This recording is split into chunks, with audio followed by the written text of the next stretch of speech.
Thank you so much for coming today. Thank you so much for your words during the keynote. Just wanted to know if I could ask you a few questions about family and community engagement. My pleasure. What are some of the overarching needs around family and community engagement as you think about either nationally or locally? Well, we're really working hard for this to be universally practiced as an essential strategy, right, for an educational strategy. And so for so long, family engagement has often been looked at as good public relations.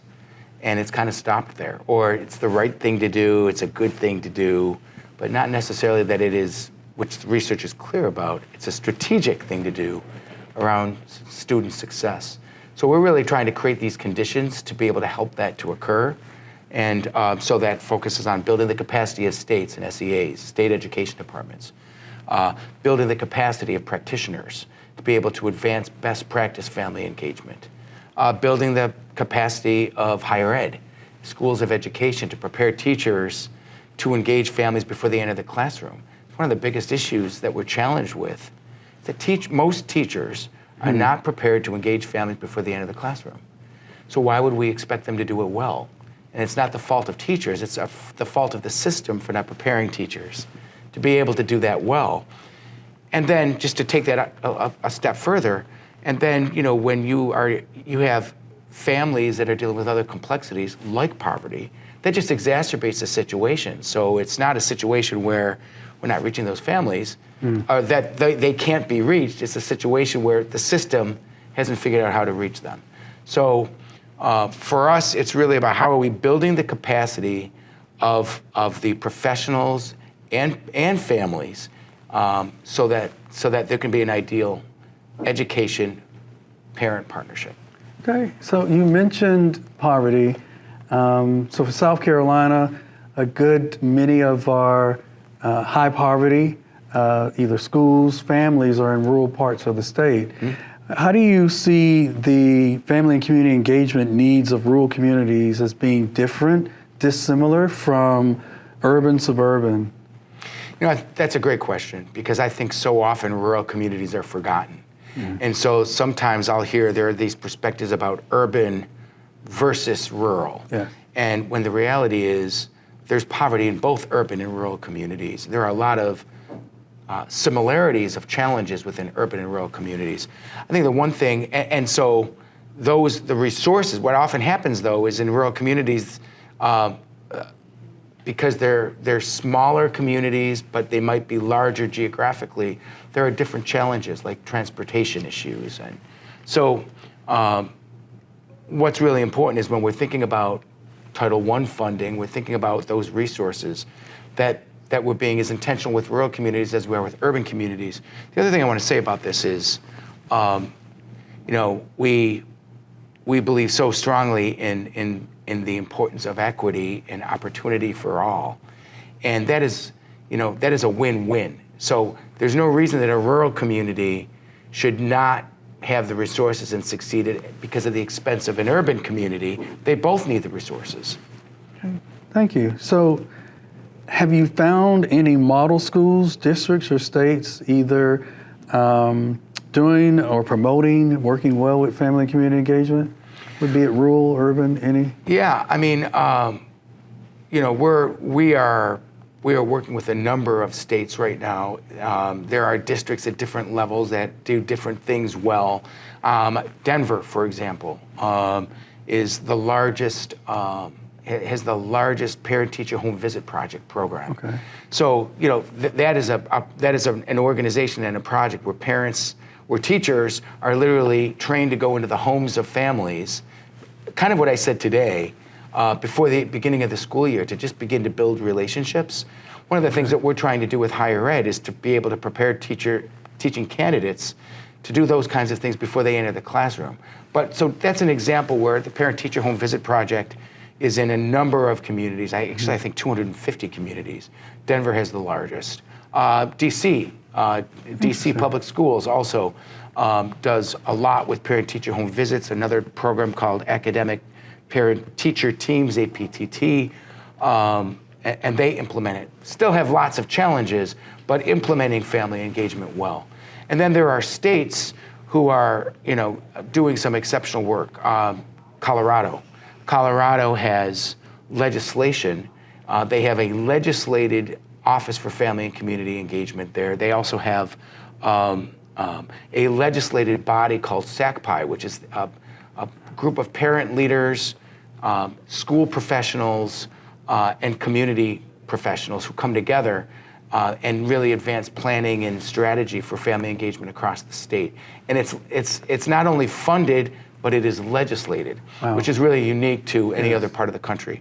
Another state that is uniquely exceptional is Nevada. So Nevada actually requires that all teachers, in order to get their certification, have to have a minimum number of hours of preparation around engaging families in order to get their certification and in order to get their recertification. So that's something, and there have been bumps in the road because, for example, as they were thinking about this, it was on the backs of teachers to get the services and to get the training, and that was costing them resources. Now the state has found out ways to be able to provide that at no cost so that all teachers, no matter their socioeconomic status, are able to do that. So that's an example of some states and some districts. So I heard you mention Nevada, Colorado, and some of the unique things and innovative things they're doing.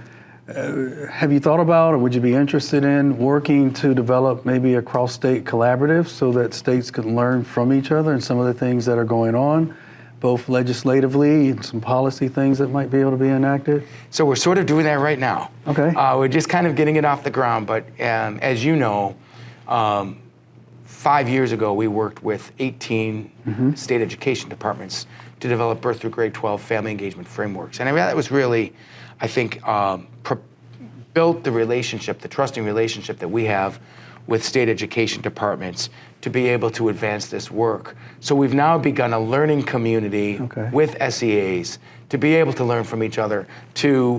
Some have frameworks, some don't have frameworks. So it's an opportunity for those states that don't have frameworks to be thinking about how they can develop one. And for those states that have frameworks, it's an opportunity to think about how are we implementing those frameworks. One of our worries is now that there have been some frameworks that have been developed, we don't want them sitting on a bookshelf.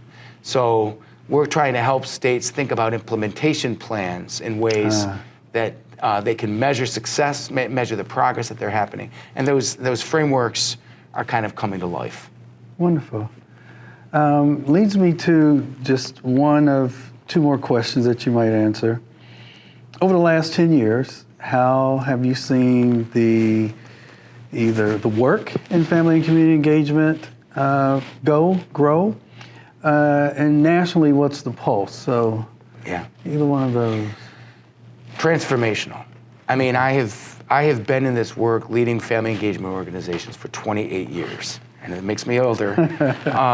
But when I started in this work, family engagement was very much about fixing families. It was all about how are we going to fix these families? They're just not involved. They're not engaged. And the realization, probably 5 years in, maybe early 2000s, was, okay, we have to build the capacity of families to be able to be ideally engaged. It's not because they don't care. It's that they might not know how to be engaged. We can help them with that.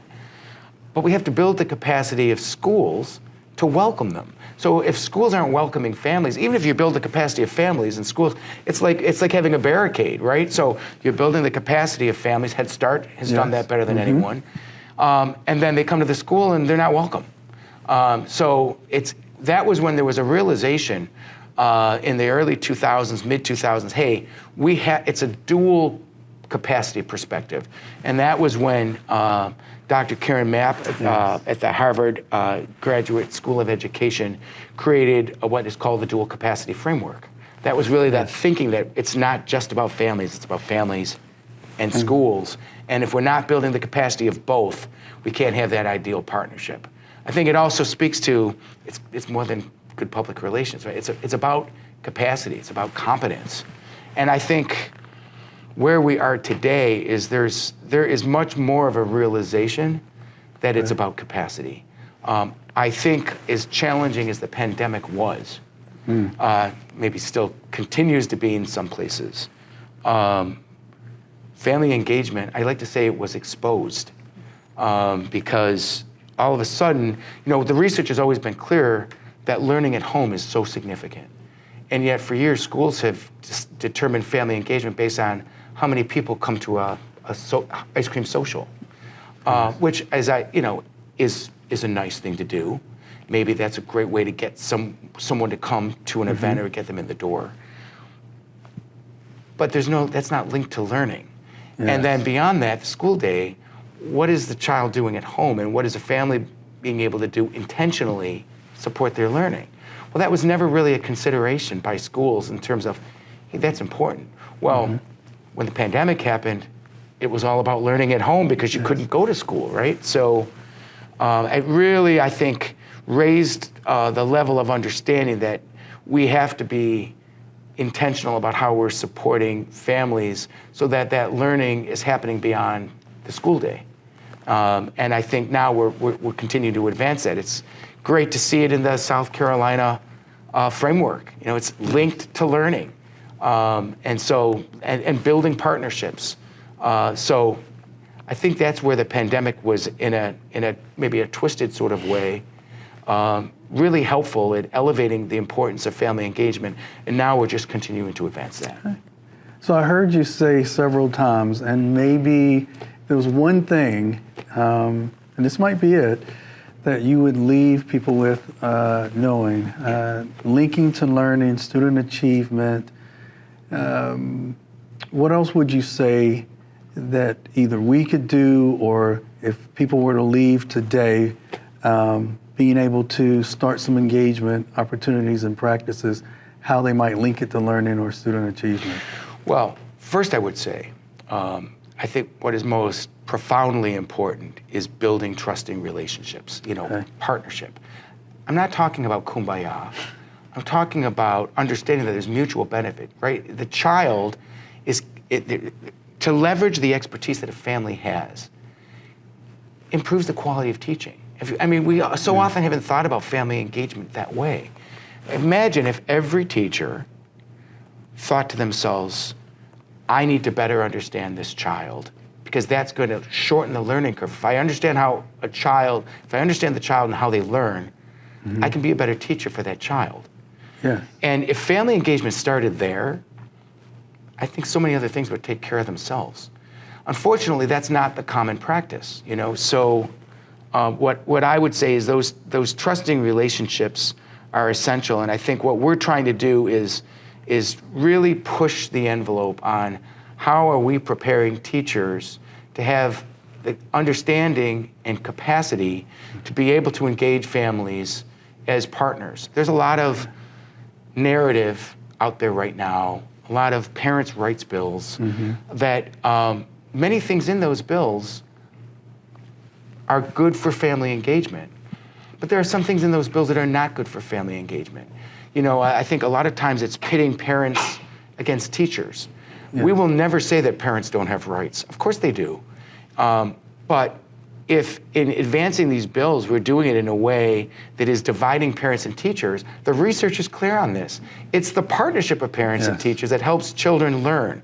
If you divide that, or if we're eroding trust through these advocacy efforts of parents at the cost of teachers, or teachers at the cost of parents, it's a win-lose proposition. And it's a lose-lose proposition for a student. So, what I would say, which wasn't exactly your question, but I wanted to just go to this, that I think it's really important that everyone understands that it's what are we doing to create those partnerships. And there has to be strategic intention to doing that. Okay. Well, actually you did. Whatever the parting words that you wanted to leave a group and or anyone that might be interested in knowing those thoughts. So, Vito, it's a pleasure to get to reintroduce myself to you, to get to meet you again, and I'm looking forward to continuing to work. Well, Don, you guys do great things here in South Carolina. We didn't talk a lot about South Carolina, but there are so many pieces in place here that make South Carolina, uniquely positioned to advance this work in ways that many other states couldn't. There's legislation. Yes. There's dedicated staff at the Department of Ed. There's SERVE and the work that you're doing. We wouldn't be here today if it wasn't for that. The summit today had a waiting list of, I heard, over 200 people. There's desire and engagement. There's a statewide family engagement center here. There's leadership among higher education institutions that we've been working with closely. Yes. All these things are in place. There's a framework. So now what it's really about is does everyone come together to be intentional about advancing it? It's there. Okay. Now it's intentionality of how you all decide to advance this. But you have resources and tools that so many other states don't have, and I look forward to coming back to see what kind of progress is happening here. I guarantee you'll be a part of it. Appreciate it. Thank you, sir. All right.